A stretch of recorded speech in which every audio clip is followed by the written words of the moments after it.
joining us on today's video. It is Tatiana. Tatiana is joining us on today's video because she makes me feel very comfy. Can you guys say hi to Tatiana? We are doing a Joseph series. I've done part 1, I've done part 2, and this is part 3. In our last video, we talked about how Joseph became a prime minister from being a prisoner. Well, it's not really shocking to me because he dreamt about it. Remember when he was telling his brothers about his dream? They were angry about the dream. So Joseph is now the prime minister in Egypt. Can you imagine what it feels like being a prime minister? And can you guys imagine Potiphar coming to Joseph to take orders from him? The same Joseph that was once a servant in his house is now his boss. I can only imagine the look on Potiphar's wife's face when she realizes that the guy she lied on is now the prime minister of Egypt. Let's continue with the story. Joseph was doing very fine as a prime minister in Egypt, and he was filled with so much wisdom because he had the Almighty by his side. 7 years of plenty came. Egypt had so much to store. Joseph, because he was very smart, gathered everything that he could and stored them, waiting for those 7 years of famine. Remember, I talked about it in my last video. By the way, if you don't know what I'm talking about, you need to go see my last video so that you can understand what I'm saying. When the years of famine came, it didn't only happen in Egypt. It happened even in countries around Egypt. So Canaan, the land where Jacob and his family lived in, was also affected. They stayed for days and weeks and months without food. At some point, Jacob said to his sons, who are Joseph's brothers, "You guys need to go look for food. If we all stay back in Canaan without going to look for food, we are all going to die of hunger. I heard that people are going down to Egypt to go buy food. So you guys need to go buy some food from Egypt." They got ready, took some money, headed down to Egypt to go buy food for Jacob and the rest of the family. When they got to Egypt, guess who they saw there? Joseph. Why? Because he's a prime minister. They bowed down to him like everybody else was doing. They did not recognize Joseph because he looked different. In fact, he looked more like an Egyptian. Joseph immediately recognized his brothers. He heard them speaking Hebrew. Of course, he understands Hebrew even though he was in Egypt. He was excited to see his brothers, but at the same time, he wanted to teach them a very small lesson. Guess what he did? First of all, he started asking them questions about who they were. Do they have parents? Do they have a father? Do they have another brother? Because Benjamin, their last brother, didn't come with them on that trip. They kept answering the questions. They obviously didn't know who was talking to them. So they were honest, telling them about their father and about their younger brother and answering every other questions that Joseph asked them.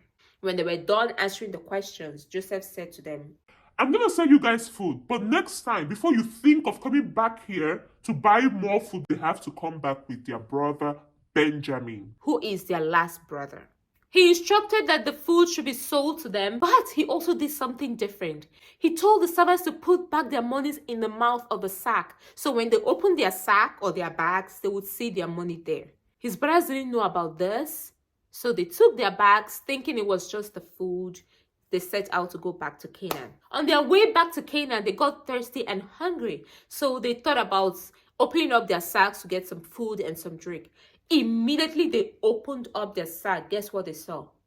Their money back in there. And you already know, if you go to buy something and you have the money with you and also the item you went to buy, you stole it. Their minds are already thinking, oh my goodness, would this guy think we stole this money? We didn't steal this money. They felt so bad. Some people keep their money to themselves and return back to their people because it's like extra money for them. But these ones took the money, returned back to Egypt to tell Joseph what's going on. When they got to Egypt, Joseph pretended like he didn't know what he did. "What? What have you done?" His brothers were trying to convince him that they were truthful people. They didn't mean any harm. They're not wicked. They're not thieves. They're honest people. So Joseph said to them, "To prove to me that you are honest, you have to leave one of you with me. Then go back and get your younger brother. Remember you guys told me you had a younger brother? Yeah, go bring him. When you bring him, I will release this other brother to you guys. But you guys have to leave one brother with me." So they had to leave one brother in Egypt with Joseph, headed back to Canaan to meet their father. When they got to their father, the first question their father asked them was, What took you guys so long? so they explained to him how they met the prime minister and how the prime minister was kind of mean to them and how the prime minister accused them of stealing and how the prime minister kept one of their brothers and told them to go bring their last brother with them when next they're coming back. What have you guys done? Why did you guys tell him you have another brother? I have lost Joseph. Now I'm going to lose Benjamin? Because there is no how you're going to take Benjamin with you and he'll come back in peace. And Benjamin is the only son left of my beloved wife Rachel. What have you guys done? He wept and wept and wept and wept. To be honest with you guys, in Jacob's mind, he was like, there is no way I am letting you guys go with Benjamin. That's not going to happen. When the food got finished, Jacob said, Okay, come on, boys, go back to Egypt to buy more food. His sons were like, Dad, are you going to give us Benjamin to go with us? No, I'm not going to do that. And his son said, Dad, we told you.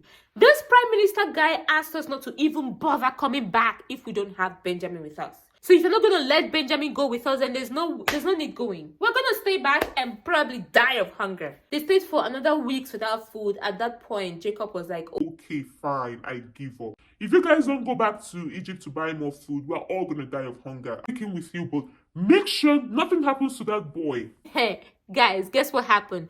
Reuben promised Jacob, their father, that he was going to keep the boy safe. And Jacob was like, Excuse me, Reuben. Joseph died under your care as the firstborn son who's supposed to be the leader of the rest of the kids. How am I supposed to trust you with Benjamin? No, not happening. Definitely not happening. Judah had to step in to say, okay, father, I'm going to take care of this boy, okay? Trust me, I'll bring him back to you safe. At that point, Jacob was like, okay, I'm listening. I think Judah's got this. I'm gonna let him go. Okay, you guys go. Make sure you come back with my boy, okay? They went back to Egypt to look for food with Benjamin. When they got there, Joseph saw them, and this time around, he couldn't hold back his tears. He stepped aside, went into a room, and wept. He wept and wept and wept. Didn't want them to know what was going on. Came out, wiped his tears, talked with them. Okay, now I've seen Benjamin. I know you guys are honest people. We're going to sell the food to you so that you guys can go back to your father. Again, Joseph went behind their backs, told the servants to sell the food to them, but put their money back into their sacks again. But even worse, put his cup, his precious cup, in Benjamin's sack. They took their bags and started heading back to Canaan. They didn't even search the bag to see if the money was returned to them or if there was something there. On their way, again, they got thirsty and hungry, so they sat down to have some snack and some water. Everyone opened their bags and they saw their money back into their sacks. Benjamin opened his, but this time he did not only see the money back, he saw Joseph's expensive cup in his bag. At this point, everybody was like, yeah, we are dead. We are dead.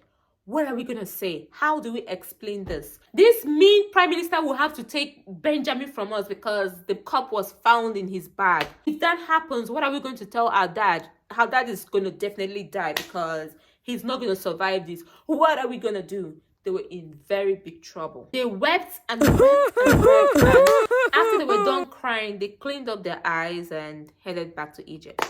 When they got to Egypt, Joseph again pretended to be really angry with them. You stole my cup after everything I've done for you. You had the mind, you had the guts to steal my money, to steal my cup. How dare you? He asked everybody to get out of the house and leave the brothers alone with him in the room. Then again, he went behind their backs, told the servants to prepare them some meal so they can eat, relax, and wait for him to come back.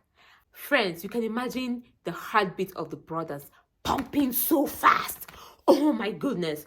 What are we going to do? We are in trouble. He's going to kill us. He's going to arrest us. He's going to put us in jail. He's going to take Benjamin. He's going to kill Benjamin. What are we going to do? What are we going to say? What are we going to tell our father? So many thoughts were going on in their minds. They didn't know what to do. They didn't know how to go about this. They were just hoping and praying that everything goes well.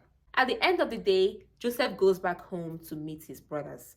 When he got there, he couldn't hold back his tears. He sent everybody out from the room, leaving him with his brothers in the room alone. At that point, he wept openly, cried and cried and cried and cried and cried. Then finally revealed himself to his brothers. I am Joseph. What did you just say? Yes, I am Joseph. I am the same person you put in the pit. I am the same person you almost killed.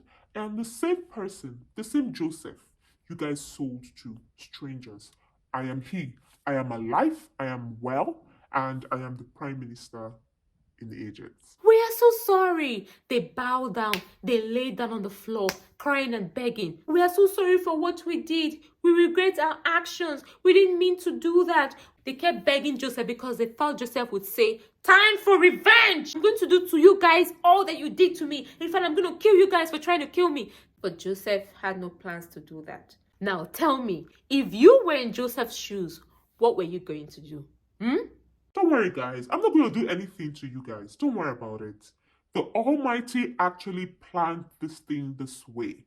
He knew there was going to be a time of famine, and he didn't want you guys to suffer and die of hunger in Canaan. Because if somebody else was a prime minister, an Egyptian, they may not even attend to you guys, they may not even agree to sell food to you guys, and you guys might die. So the Almighty actually planned this.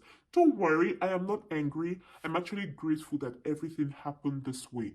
Because what's more important is that it ended well. So they gave themselves lots of hugs and kisses. They cried, they wailed, they were happy that finally they were all united, all 12 of them, after a very long time. What do you think happened next? What do you think is going to happen with Jacob? Do you think Jacob will believe them if they told him Joseph was alive? I just wonder. Why don't you stay glued to this channel? Turn on your bell notification so you know when next I post the next video explaining what happened after all. It ended happily. I promise you guys. Thank you so much for watching. I hope you guys enjoyed today's video. Subscribe to the channel if you haven't. Like, share, and I'll see you guys in my next video. Bye guys.